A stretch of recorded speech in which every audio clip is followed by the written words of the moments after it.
Dado el ambivalente discurso latinoamericano en su rechazo a la dominación europea, pero en la internalización de su misión civilizadora, ha asumido la forma de un proceso de autocolonización que asume distintas formas en distintos contextos y periodos históricos.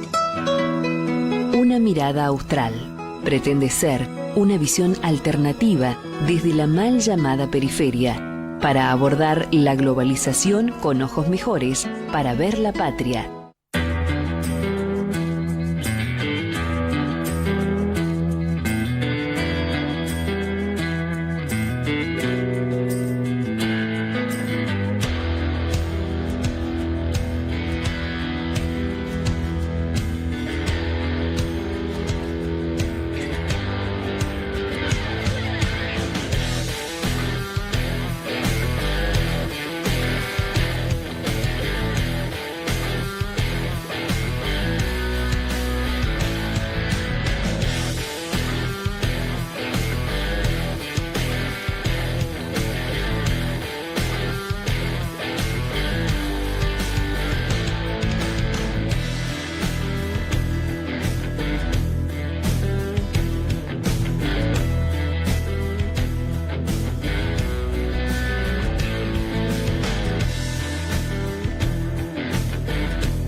Buenas tardes, queridos amigos y oyentes de Una Mirada Austral.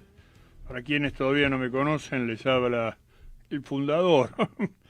Me encanta la palabra fundador, pero no soy tan pagado de mí mismo. Digamos, el conductor de este programa, soy Pepe Muñoz Aspiri, integrante del Instituto Nacional de Investigaciones Históricas Juan Manuel de Rosas, del Ministerio de Cultura de la Nación.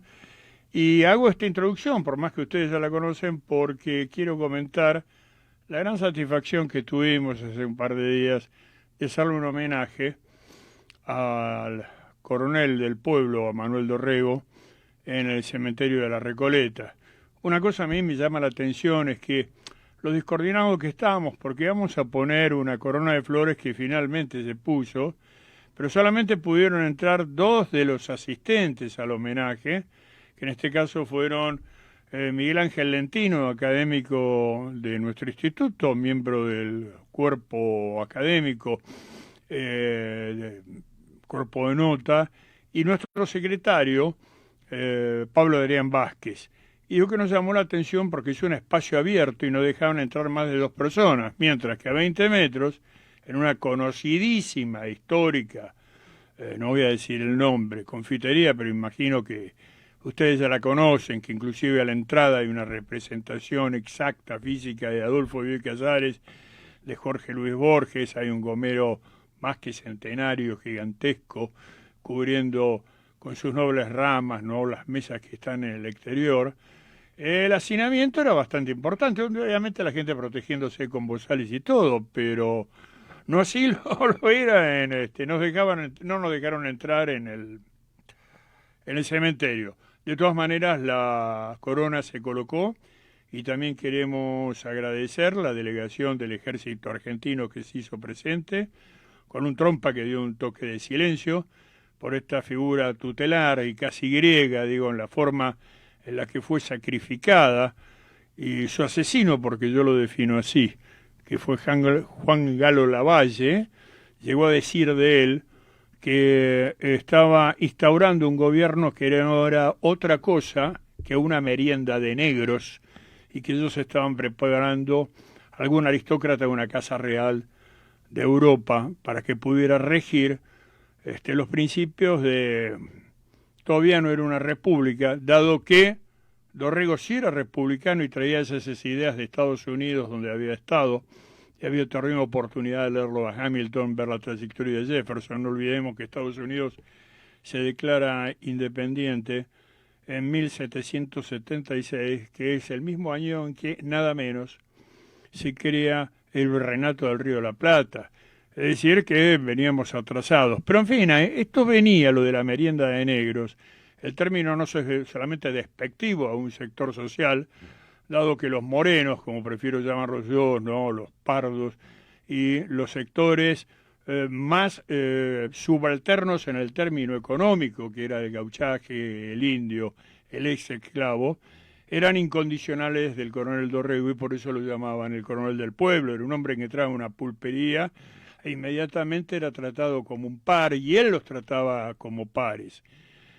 Este homenaje es significativo en el sentido que nos demuestra que la dieta no la inventaron el gobierno kirchnerista, ni mucho menos un obeso comunicador, no me gusta decirle periodista porque no lo es un operador que incursionó al principio en el progresismo y que en este momento es directamente un hombre de las corporaciones multinacionales de la prensa. Me refiero específicamente a Jorge Lanasta. Él no inventó la grieta.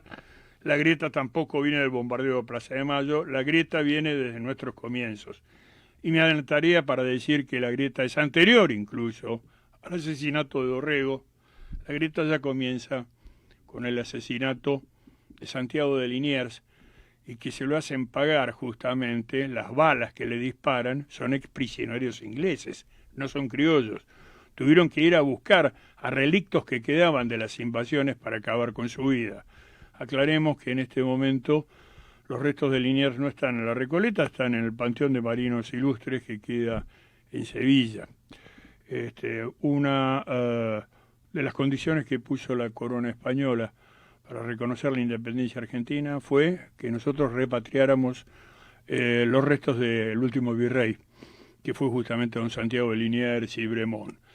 Y viene todo esto a cuento también para hablar de la grieta, a la cual se ha referido en los últimos días nuestro Papa Francisco, obviamente que no digitalmente, porque él sigue siendo un hombre de la vieja usanza, él es como los escribas de los monasterios del medioevo, él escribe a mano alzada y después, bueno, tiene personal que se encarga de traducírselo a los medios digitales. Pero el hecho de que no maneje los medios digitales no significa que tenga plena conciencia de lo que significa el mundo digital. Y el poder fenomenal que tiene en este momento en la formación y deformación de conciencias. Para ello quisimos invitar, yo personalmente le tengo un aprecio muy particular porque aparte de ser un amigo, un compañero, un militante, que no me gusta decir viejo militante porque lo voy a cargar de años y él no aparenta los años que tiene, pero tiene una larga trayectoria y sobre todo un formidable escritor que a mí me deslumbró antes de conocerlo personalmente con un libro que se llama La Lealtad y que hace poco nos deslumbró con otro porque era un suceso, un episodio poco conocido, cual Francisco no quiso referirse personalmente, que se llama Salvados por Francisco, dado que él también sufre la inquina de otro comunicador autotitulado periodista, que honestamente no sé a quién sirve, pero evidentemente no es a intereses estrictamente nacionales y que tiene una gran influencia en estos últimos gobiernos nacionales y populares, la Campopa así llamada. Bueno, yo quiero presentar a mi querido amigo y compañero Aldo Dusdevich, a quien le agradezco muchísimo su participación en el programa. Bienvenido, Aldo, y gracias por los comentarios que nos vas a hacer respecto al formidable artículo que acabas de publicar hace un par de días en Perfil, si no me equivoco. Bueno, buenas tardes, Pepe, un gusto estar con vos en la radio. Efectivamente, soy un viejo militante, pero mucho más joven que vos. Siempre te digo que cuando sea grande quiero ser como vos. Y aparte me olvidé de mencionar tu maravilloso sentido del humor, porque como diría Jaureche, combatís con alegría. Exacto, lo que no hay que perder, aún en los peores momentos no hay que perder el humor, ¿viste? Y el reírse un poco, y el reírse de sí mismo, ¿no? Que esto es fundamental en la vida. Y no perder la esperanza, que respecto a eso se refirieron varios de tus entrevistados en el último artículo. Uno en particular yo le tengo un profundo afecto, lo conozco hace muchísimo tiempo, lo conocí cuando yo empecé a militar. Él es un poquitito más veterano que yo, me refiero a Alfredo Osorio, de vieja trayectoria, que es uno de los tantos que vos citás en los reportajes que hiciste para este artículo, que me gustaría que te explayaras sobre el mismo, ¿no? Y esta visión que tiene Francisco respecto a la grieta. Bueno, en realidad, digamos, yo ahí hice una suerte de reflexión sin cierre. A mí no me gusta, en general, no me gusta escribir y hacer conclusiones demasiado cerradas, sino tratar de dejar la cosa abierta para que el lector haga su interpretación y para que uno mismo esté más, yo por lo menos me siento más cómodo así, ¿no? No pretendiendo difundir las verdades, que a veces es uno de los pecados muy comunes en los intelectuales, sino tratar de reflexionar sobre algunas cosas. Yo esa nota tomé primero, digamos, lo que una parte de la Fratelli Tutti, donde, bueno, en la Fratelli Tutti, la verdad que Francisco, digo, esto es una encíclica, voy a hacerte una introducción respecto a la Fratelli Tutti. Es una encíclica que está pensada no solo para los católicos, sino que está pensada y así lo dicen en las primeras palabras, esto ha sido escrito desde mis convicciones cristianas, pero es para todo el mundo, para aquellas personas, aquellos que profesan la fe y los que no profesan la fe. Realmente en una nota que escribí digo esto, la Fratelli Tutti podría ser un manifiesto, digamos, de un grupo revolucionario que escribe algo para hacer una propuesta de poner en acción, digamos, una revolución. Y porque esto es lo que hace Francisco en esta encíclica, ¿no? Lo que él hace es, primero, una muy cruda descripción del mundo actual, de lo que significa la globalización, de lo que significa, digamos, neoliberalismo que mata, lo que él llama el estiércol del diablo, que es el amor por el dinero. Entonces, él primero describe, hace una descripción, un diagnóstico del mundo en el cual estamos viviendo, y luego avanza en una serie de propuestas muy concretas, muy. Si yo explico esto, digo, no hay que creer que el Papa escribe algo para que todos salgamos diciendo el amor va a salvar al mundo, el amor puede más que el odio, qué sé yo, y haciendo una canción de protesta, los hippies, sino que el Papa avanza sobre cosas muy concretas, diciendo, llamando, digamos, convocando a un cambio de procederes, de estilo, de formatos, un cambio de modelo económico. O sea, es muy sustanciosa la encíclica. Yo recomiendo leerla, es un documento de 120 páginas que además es fácilmente legible para cualquiera que no sea como yo, que no sea teólogo, que no necesariamente uno tiene que entender de teología para poder leer esta encíclica, sino que es muy concreta. Bueno, lo interesante de la encíclica es lo terminante que él es en respecto a decir este sistema económico imperante, vigente, hegemónico, porque es económico y hegemónico, tal cual está concebido, no va más, no lo resiste el planeta, y no lo resiste la raza humana. Y él habla de los dos impactos, el impacto que muchos dicen el panteísmo del Papa, que cayó en el ecologismo. Me hace acordar cuando ciertos compañeros, y vos lo recordás, porque era también nuestra época, Perón ya se refería al problema ambiental porque él estaba viendo las consecuencias del Club de Roma, ¿no? Cuando estaban hablando de los límites del crecimiento, a partir de ahí viene toda la cuestión demográfica, ¿no? Y decían, pero el general está en pedo, está hablando de los pajaritos y nosotros venimos a hacer la revolución. No. Él estaba viendo la que se venía, pero, y lo bueno, y me gusta esto que vos estás destacando, es que es un mensaje de Navidad que no se queda solamente en los cascabeles, la paz y el amor, miremos todo esto, tomemos de la mano, tomemos champán, seamos felices. No, muchachos, tomemos conciencia de que estamos en un punto de inflexión, de quiebre. Y eso lo analizás vos muy bien en el artículo, lo destacás, porque hay mucha gente que no lo desdibuja, ¿no? Bueno, sí, son cosas accesorias de un papa que hace política, como si hubiera existido en algún momento un papa que no hizo política, y nos olvidamos que él también, aparte de ser el conductor de una de las confesiones más importantes del planeta, es un jefe de Estado.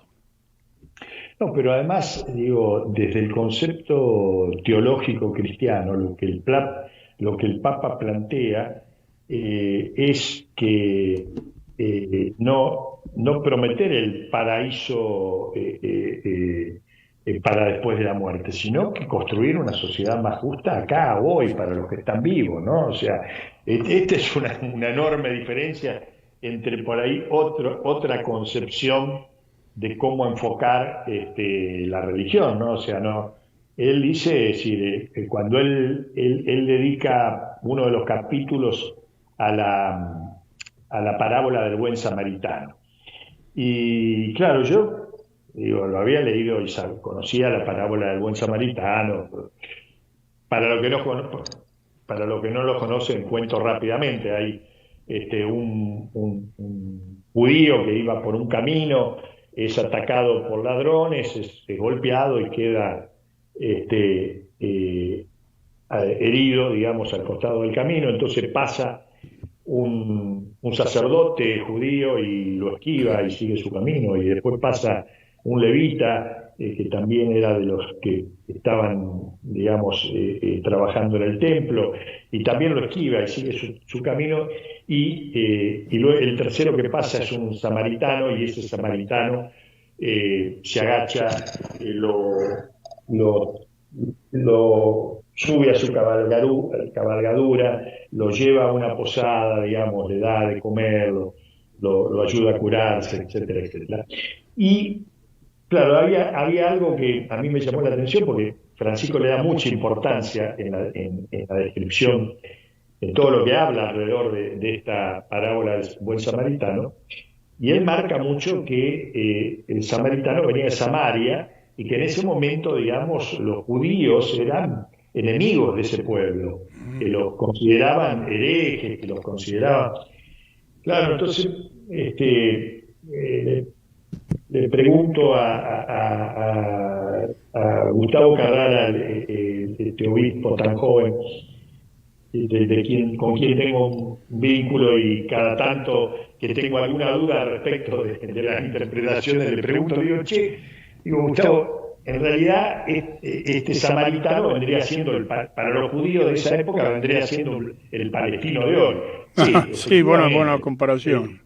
Efectivamente, vendría siendo el palestino de hoy, ¿no? O sea, aquel que está abiertamente, digamos, en una disputa, en una confrontación, en una pelea con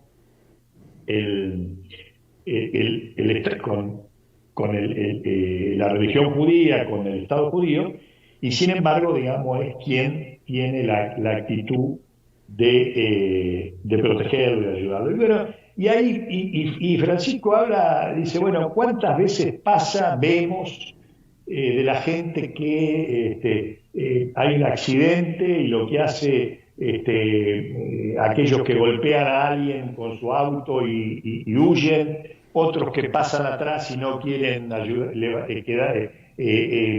al herido para no comprometerse? Digo, es decir, habla de las cosas que nos pasan, digamos, Sí, diariamente. la Y, cotidianeidad, ¿no? claro, de ese individualismo, digamos, que ha ganado al mundo, como una exacerbación, digamos, del individuo y el desprecio por todo lo que está a su alrededor.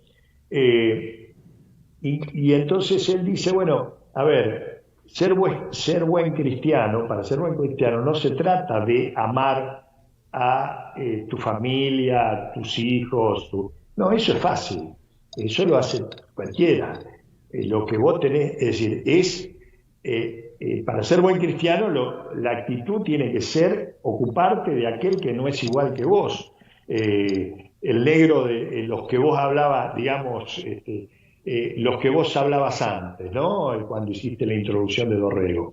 Es decir, ocuparte de aquellos que están a la vera del camino, de los que este sistema los ha dejado desplazados, los ha dejado afuera. Y Así actualmente que en bueno, Europa sería el problema de la inmigración, que no es otra cosa que relictos y consecuencias de lo que fue la colonización durante 4 o 5 siglos de Europa. Es decir, África fue devastada y sigue siéndolo, la explotación de litio que hay en el Congo, por ejemplo, y de otros coltam y otros minerales estratégicos a través de neocolonias, porque ahí está el ejército francés o la legión extranjera y muchas veces disfrazada como cuerpos de paz. Bueno, porque todos se están quejando, qué horror, están viniendo a las pateras, no vienen los turcos, mal llamados turcos, claro, que son los refugiados árabes, que a lo mejor, o no árabes, refugiados sirios que están escapando de una guerra civil que al momento, bueno, está bastante contenida, pero la gente que escapaba de Libia, y los que llegan en las llamadas pateras, por ejemplo, a las Islas Canarias. Y hay un rechazo fenomenal. Yo he tenido oportunidad de conocidos míos en Europa diciéndome a mí, ¿por qué no le dices a tu Papa Francisco que se vuelva a comer asado contigo y que se vuelva a la Argentina? Le digo, pues lamentablemente ustedes duraron durante 4 siglos jodiendo en todas esas tierras. Entonces, eso, ¿a qué viene esto? Que cuando yo estoy hablando de estos desplazados, es lo que está viendo. El Papa ya no es el obispo de Buenos Aires, es el obispo de Roma, es el Papa. exacto. Y le está viendo una tragedia que está sucediendo, no solamente en el Mediterráneo, sino también en el Atlántico y en otros lados. Es decir, qué buena es la parábola del buen samaritano, porque ese suceso, esa alegoría, como vos estás planteando en este momento, sigue existiendo actualmente, cotidianamente lo vemos. Cotidianamente. Y ahora que tocas el tema de los De inmigrantes, refugiados, sí. de los refugiados, eh, fíjate vos que el Papa cuando asume, todos esperaban que se ponga los zapatitos rojos Sí, y lo salga a recuerdo. caminar, por las pesadas alfombras del Palacio Vaticano. Y lo primero que hizo el Papa cuando llegó a Roma fue Traerse a los tiempos de acá.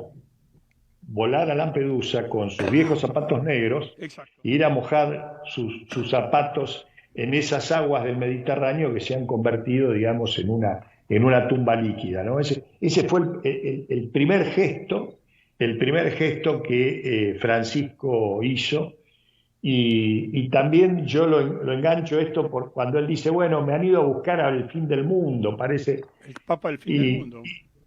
claro, y en realidad está queriendo decir, me han ido a buscar el fin del mundo y no saben y ustedes no saben lo que les espera. O sea, esto está diciendo, ¿no? Sí.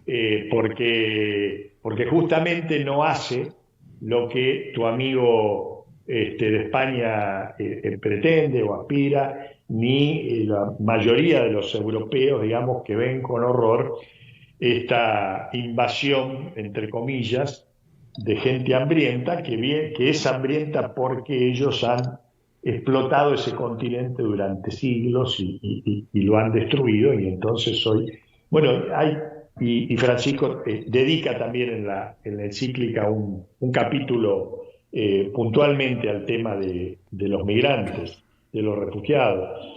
Pero volviendo a la nota, yo me refiero, digamos, entre tantas cosas que él habla en la La grieta, el descripción que es, enfrentamiento. claro, Por eso lo tratás eh, con protagonistas nuestros. Y eso es lo interesante porque, perdón, yo me olvidé, no lo vas a hacer vos, lo que corresponde a yo, que el artículo, si estamos hablando del Papa, ¿no? Pero que habla de la grieta del 70 y la grieta actual y cómo era, y algunos que iban a ver a su padre que estaba preso por el plan Corrientes, y que les explicaba, no pierdan la esperanza, yo estoy acá no por odio, sino por esperanza. Y sobre ese detalle particular, que es nuestro fragmento histórico, me gustaría, porque vos fuiste protagonista también, de que te explayaras, porque fuiste protagonista de los 70, y sos protagonista actual también con tu trabajo periodístico, que para mí es literario porque escribís muy bien, ¿no? no es para tanto, no es para... Dice, mira, el otro día leí algo que me dejó pensando mucho, no sé, una frase que no sé de quién es, si será de alguien famoso o no.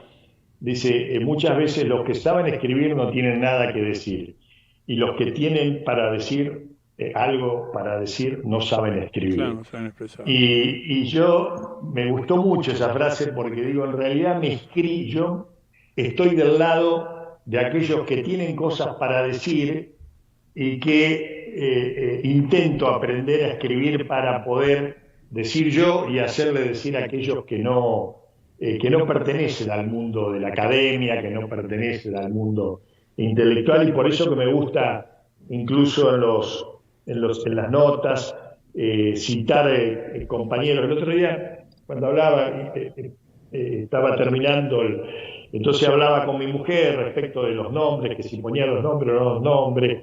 Bueno, alguno me pidió que lo saque, porque eran una lista como 20, digamos.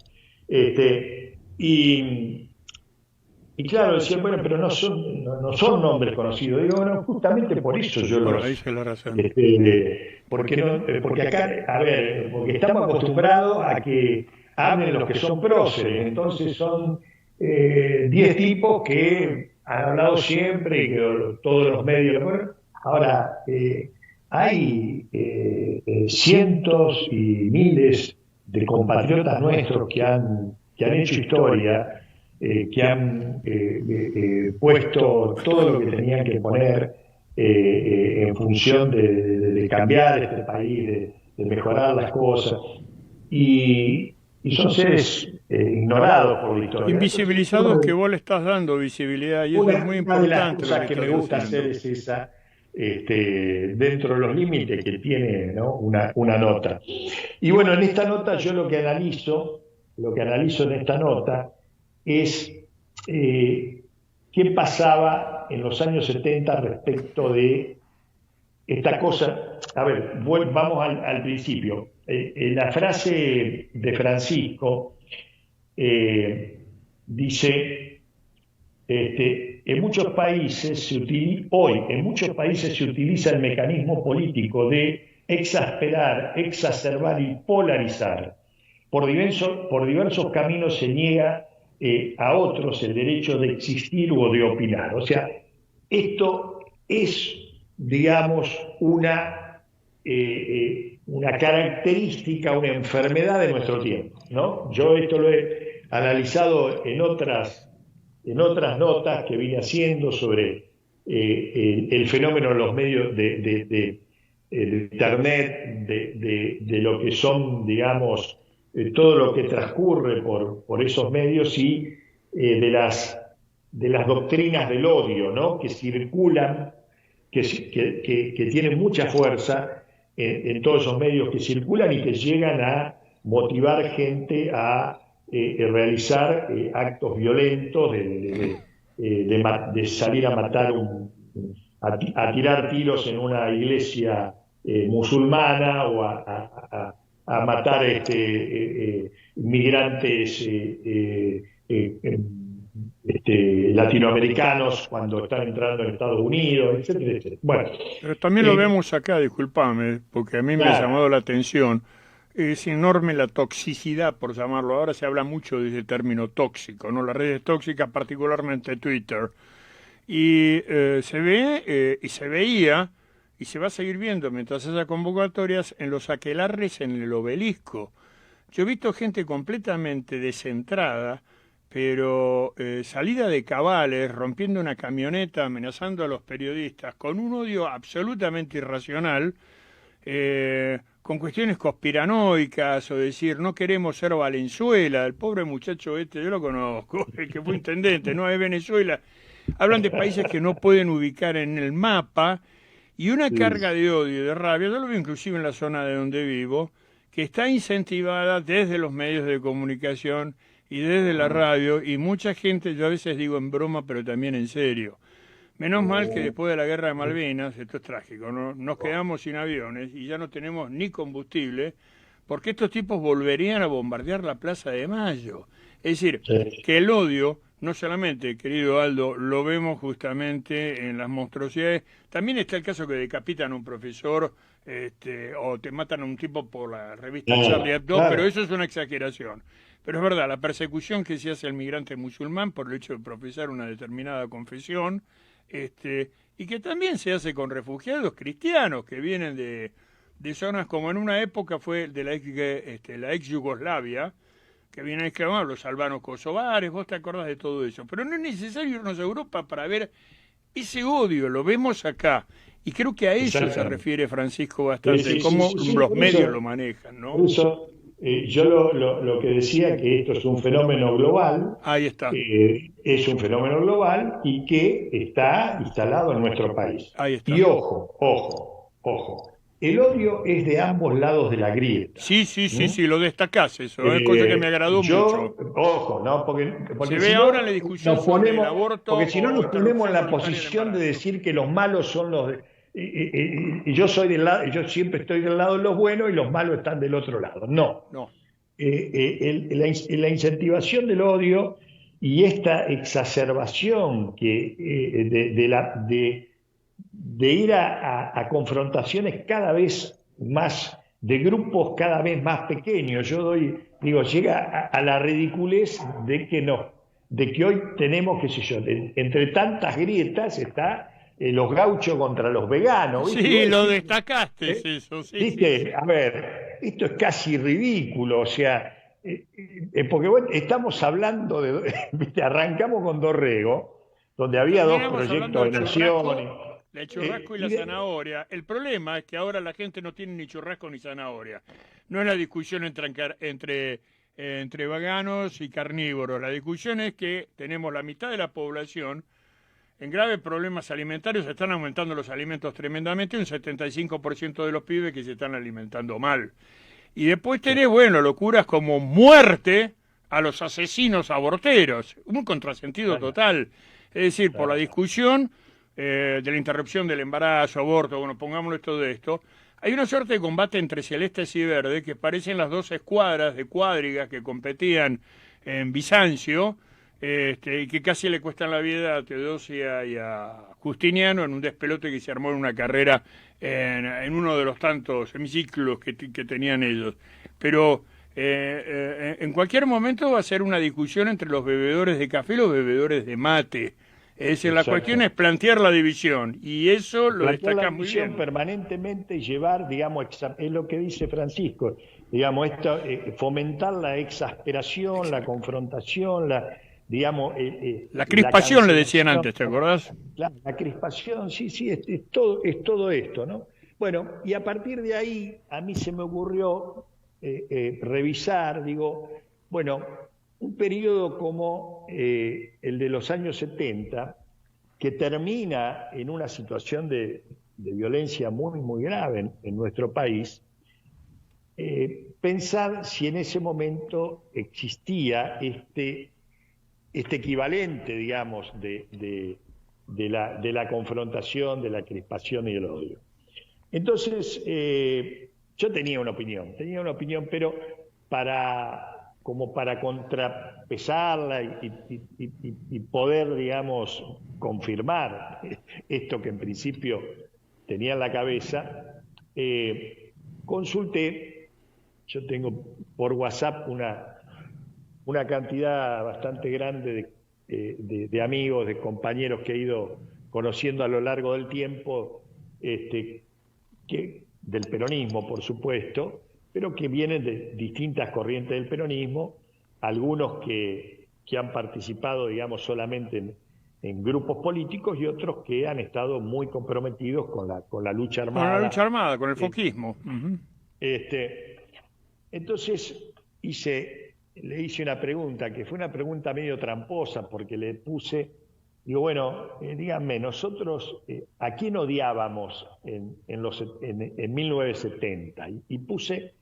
No puse cualquier momento, no puse dictadura de Onganía 1970, que es cuando se produce un vuelco, digamos, de los sectores juveniles de clase media primero hacia la actividad política, o sea, hacia la resistencia al régimen a la dictadura de Onganía, y luego esos sectores van a ir en ese poco tiempo, en un par de años, evolucionando y se van a ir acercando, se van nacionalizando y acercando al peronismo. Entonces, hice la pregunta, le digo, bueno, ¿a quién odiábamos nosotros en 1970? A los yanquis, a la oligarquía, a los milicos, a la patronal, a los sindicalistas, ¿viste? Claro, y la mayoría me respondió rápidamente diciendo, no, vos estás equivocado. La palabra odio para mí nunca fue mía, nunca la sentí, nunca.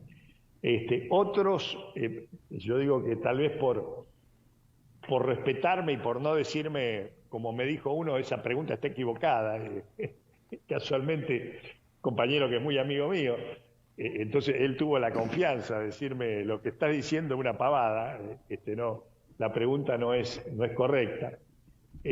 Otros me dieron una explicación mucho más larga, como Hernán Osorio. Alfredo, perdón. No sé por qué le pongo Hernán siempre. Vieja Alfredo. Trayectoria, Alfredo. Muy querido. Y que donde después de una larga explicación, me terminaban diciendo esto. O sea, a ver, después algunos me señalaron, sí, pero en el 55 le digo sí. En el 55 hubo una situación de grieta muy fuerte, muy violenta, que llevó a una suerte de guerra civil en las calles, que gracias a la decisión de Perón de decir, bueno, acá actúa solamente el ejército, y después decir, bueno, yo no quiero embarcar a la Argentina en la guerra civil española. O la guerra cristera, que le había impresionado mucho. Los cristeros, la guerra cristera en México, que le había impresionado mucho también. Las dos cosas, la civil y española y la guerra. Y él dijo, esto sí puedo ganar, pero con un volumen de sangre monstruoso. Y bueno, en ese momento sí hubo odio en las calles. Ahora, el momento en el que yo hago la pregunta, y que es, digamos, ese tiempo histórico, 1969, 70, y lo que...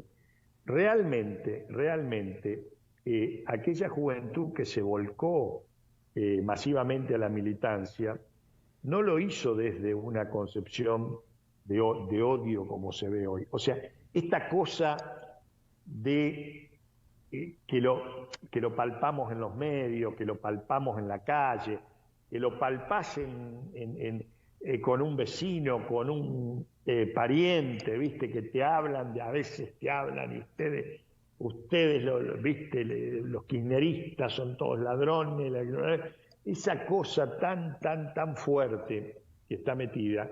¿A qué lo atribuís? Bueno, a ver, yo no, como en todos los hechos de tipo histórico, político, social, hay una sola causa, digamos, es decir, confluyen una serie de causas. La primera son nuestros propios errores, voy a arrancar por ahí. A ver, que la gente digamos, que haya del otro lado gente que se enoje con nosotros, con nuestro gobierno, en primer lugar lo que tenemos que hacer es revisar qué cosas hemos hecho mal, que son unas cuantas, que motivan que aquel otro que me está mirando, yo le genere, digamos, tanta adversión, tanta bronca, etcétera, etcétera. Eso es lo primero. Lo segundo, bueno, vos lo dijiste, el importante rol de la prensa, que en un momento se llamó la prensa de guerra, esa prensa que vomita, digamos, o vomitó y sigue vomitando odio y bronca, digamos, permanentemente. Así la definió uno de sus ejecutores que falleció, voy a decir el nombre, Julio Blanc, Claro. Blanc, en negro sería, claro, justamente en inglés, ¿no? Julio Blanc dijo, nosotros hicimos periodismo de guerra. Periodismo de guerra. Al menos tuvo la honestidad de confesarlo y así definirlo, pero falleció hace 1 o 2 años. Así que no es que nosotros estemos inventando terminologías peyorativas, todo lo contrario, estamos describiendo lo que sucedió. Ahora, ¿qué sigue? Y es un periodismo de guerra que coincido con vos, también del lado nuestro, Y como tercer punto viene esto que hablábamos al principio, ¿no? Que señala Francisco. O sea, así como el COVID, digamos, que nació en un lugar que yo ni sé, no tengo la más remota idea de dónde queda, y no creo que nunca en mi vida vaya a pasar por allí, ni está tan lejos de acá, y sin embargo, al mes siguiente lo teníamos instalado allá en Neuquén, donde yo vivo, de la misma manera, digamos, que esa epidemia hoy, es decir, que la globalización hace que un virus, un bichito, se traslade con tanta velocidad y por todo el mundo, bueno, eso mismo es lo que Francisco denuncia, hablando del poder, digamos, de las redes, que hoy está, digamos, instalando esto. Y cuando vos hablabas recién de los loquitos de los que iban a los actos en el Obelisco, con un grado de alienación, de confusión mental tremenda, ¿no? Con las conspiraciones, etcétera, etcétera, etcétera.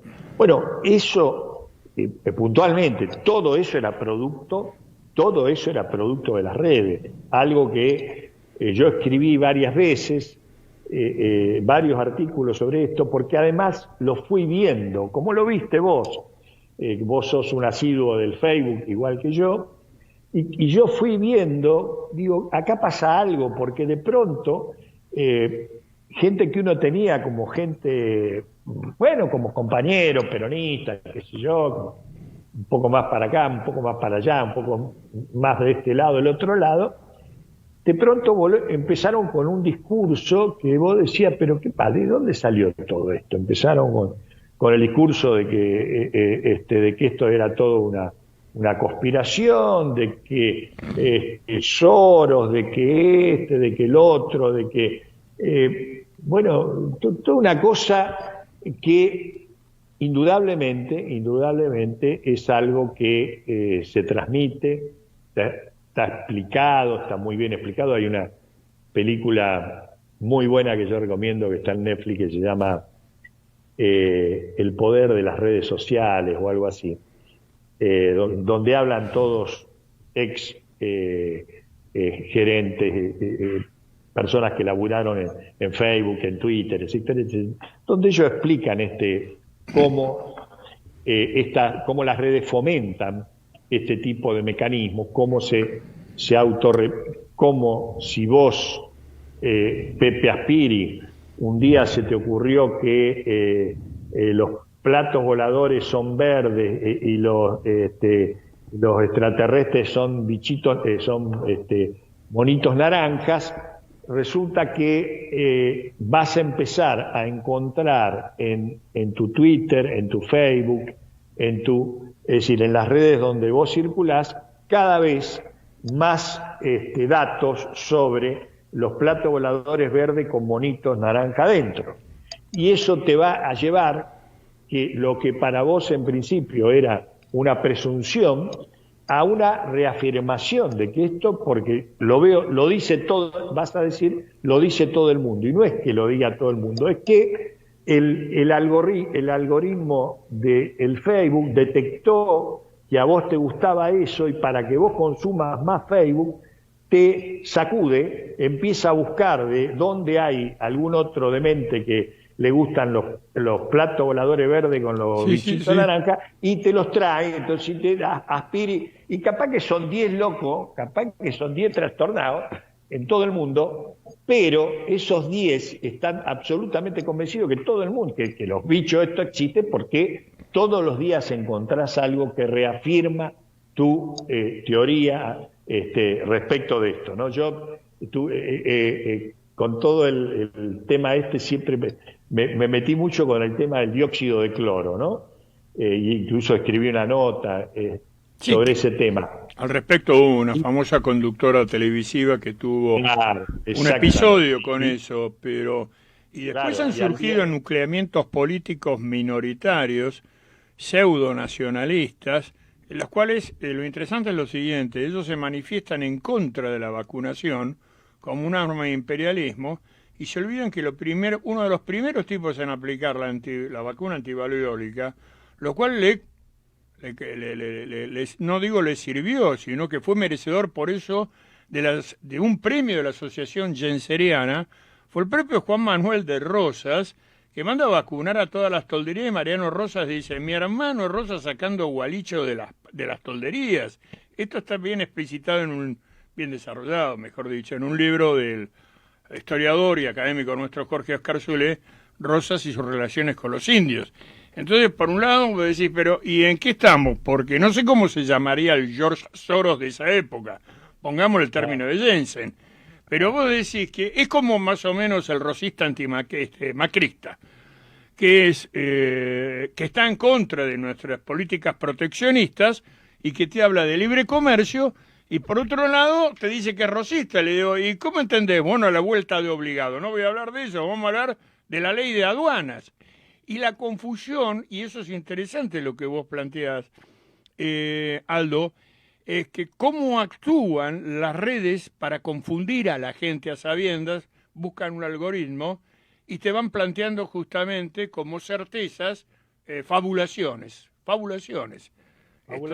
Y eso, digamos, pueden ser fabulaciones, pueden ser, digamos, elementos o, digamos, algunas convicciones si te gusta, si vos sos de Boca y buscás cosas de Boca, te van a aparecer todos los días de Boca. Claro. Pero bueno, eso no hace ningún mal, porque no vas a, digamos, no vas a cambiar tu forma de parecer. Pero acá estamos hablando de la salud pública y algo peor todavía, de la salud mental de la gente, porque la están volviendo loca, ¿no? Porque la gente se empieza a volver loca, ¿sí? Porque dice, no, pero mirá esto, mirá lo otro, porque yo lo estudié, lo investigué, y ese es una palabra que está, digamos, que está en el lenguaje de estas personas que están, cuya cabeza, y entonces inmediatamente te dicen, vos porque no investigaste, ponete a investigar. O sea, ese ponete a investigar. Es ir a YouTube, no es ir a la biblioteca de la Facultad de Medicina, claro, es ir a YouTube. No es abrir un libro, sino es ver videitos de YouTube. Ahí está. Entonces, yo investigué porque vi 10 videitos de YouTube donde un trastornado dice cualquier huevada, ¿viste? Y vos decís, ¿pero quién es ese tipo que te dijo? Ah, no, porque dijeron, y todos los días te están pasando lo mismo, el tipo termina con la cabeza hecha, ¿no? Bueno, de estas cosas, y yo digo, a mí me sorprende, pues yo empecé la nota en eso, un poco con lo que vos decías, me sorprende que Francisco, que no toca una computadora ni una máquina de escribir. Pero sabe perfectamente su peligrosidad. No, él es un escriba del medioevo. Él necesita el contacto de la tinta y el papel. Para eso tiene a sus colaboradores. Pero conoce, describe a la perfección, Sí. con mayor precisión de la que yo te estoy hablando, Sí, digamos, sí. y con mayor rigurosidad científica, te describe esto que estamos hablando, que yo te estoy comentando, ¿no? Y bueno, como si este no mira televisión, no está en el Facebook, no está en el YouTube, y sin embargo te dice, mire muchacho, que acá está pasando esto y esto. Pero bueno, digo, es la gran capacidad que tienen los grandes líderes de interpretar la realidad y obviamente estamos frente a un gran líder que hoy es digamos, una referencia mundial y que está, digamos, yo digo siempre, ¿no? Este hombre se propuso dos pequeñas tareas, así, sencillita nomás, cambiar la iglesia y cambiar el mundo. Y bueno, y él dice, y uno ve, es decir, porque él cuando asume como papa, fíjate vos, tiene la misma edad que Perón cuando asume como presidente. Y yo digo, estos grandes líderes a quienes convoca la historia en un determinado momento, no piensan que se van a morir dentro de un año. Nadie hace esa cuenta de que yo tengo 78 años y una salud frágil y no sé cuánto tiempo voy a tener. Y bueno, y algunos, digamos, como Perón, la biología no quiere acompañar la biología ese devenir histórico, y otros, como el caso de Francisco, lo está acompañando, porque hoy vos lo ves que tiene una enorme vitalidad y él, uno de sus conceptos, de sus principios basales, de su pensamiento, es el tiempo superior al espacio. Entonces, lo que significa esta idea del tiempo superior al espacio es que lo importante no es ocupar algo hoy, sino que lo importante es poner en marcha un proceso para que eso cambie y para que eso sea permanente, para que ese cambio sea permanente. No es que porque llego yo y entonces mientras yo estoy al frente de esta oficina va a funcionar de una manera adecuada, ágil, etcétera, etcétera. Sino que lo que él plantea, dice, lo importante acá es que uno tenga la capacidad de poner en marcha los mecanismos para que, entre comillas, esa oficina, cuando vos te vayas, cuando ya no estés, siga funcionando en esa dirección en la cual vos quisiste que eso funcione. Y está ordenada. Era lo correcto. Estás y eso hablando es lo que vos de una etapa también cronológica que me hace acordar quiénes fueron los reconstructores de la Europa de posguerra, porque hemos caído acá en un malentendido muchachismo en el cual un jovencito, por ser jovencito de 20 años que dice alguna barbaridad lindante con la obscenidad, es un transgresor y es el que viene a cambiar las normas. No, vos necesitas un tipo como Konrad Adenauer, que no era un pibe en Alemania, o Alcide de Gasperi, que no era un pibe en la Italia ocupada posfascista, que lo habían colgado a Mussolini de una percha, con toda una experiencia de 60 años, como Perón tenía la experiencia. Vos lo definiste muy bien en un programa aquí nuestro, cuando dijiste 18 años de exilio, Pepe. Es una vida, y ahí te tomé conciencia. Claro, hubo muchachos que murieron a 18 años en Malvinas. Una vida, tuvo tiempo para reflexionar, pensar y llegar a la Argentina y dar el modelo argentino para el proyecto nacional, por ejemplo. Bueno, Francisco es lo mismo, porque cuando yo lo leo, Francisco, muchas veces digo, pero yo esto lo leí. Impresionante lo que es la coincidencia del pensamiento de Francisco con muchas directrices de Perón. Perón se fue, Perón murió, pero dejó una doctrina. Y Francisco es consciente también de que él en algún momento va a retornar a la casa del padre, pero quiere dejar una iglesia cambiada, no un establo lleno de hechos algunos vergonzosos y vergonzantes, que él los ha sacado a luz, que no tanto es con respecto a conductas sexuales ni nada, sino algo peor, que eran los manejos financieros que se están descubriendo en este momento. Aldo, nos estamos quedando sin tiempo. Voy a convocarte para el año que viene, que es en un par de semanas, porque quiero con vos desarrollar esa idea que vos tenías, que el día de la militancia lo que tenemos que reivindicar no es tanto el palco, sino el épico cruce del río Matanza, ¿te acordás? Así es, así es. Que lo hiciste vos con tu generación, con el agua por allá. Te Así agradezco es. muchísimo todas estas reflexiones que nos has dado, referente no al artículo solamente, sino fundamentalmente al pensamiento de Francisco, que creo que en este momento es uno de los faros que le queda a la humanidad. Es uno de los, el único argentino que está en la mesa chica, ¿no?, del poder mundial, que son muy pocos, y que nos da verdaderamente una esperanza. Ahora somos increíbles, ¿no? Tenemos un hombre como él en el Vaticano y los primeros en tirarle piedras somos nosotros. Te deseamos con el resto del equipo unas muy felices fiestas, que sigues manteniendo no solamente esta aguda capacidad de análisis, sino esa formidable esperanza que manifestás constantemente y sobre todo tu sentido del humor. Te mandamos un gran abrazo, Aldo, y un gran agradecimiento. Igualmente para vos y para todo el equipo de la radio y bueno, y ya vamos a estar nuevamente encontrándonos el año que viene. El año que Un viene. abrazo grande. Gracias, Aldo. Chao, chao, chao. Hasta luego.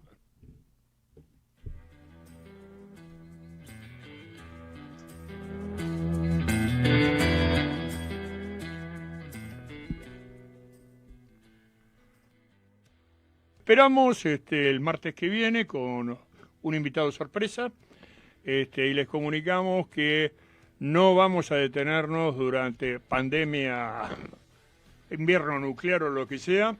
En los meses de enero y febrero vamos a permanecer y transmitiremos de esta radio donde sea, pero el programa Una Mirada Austral prosigue. Los dejamos con la intriga de quién será nuestro próximo invitado.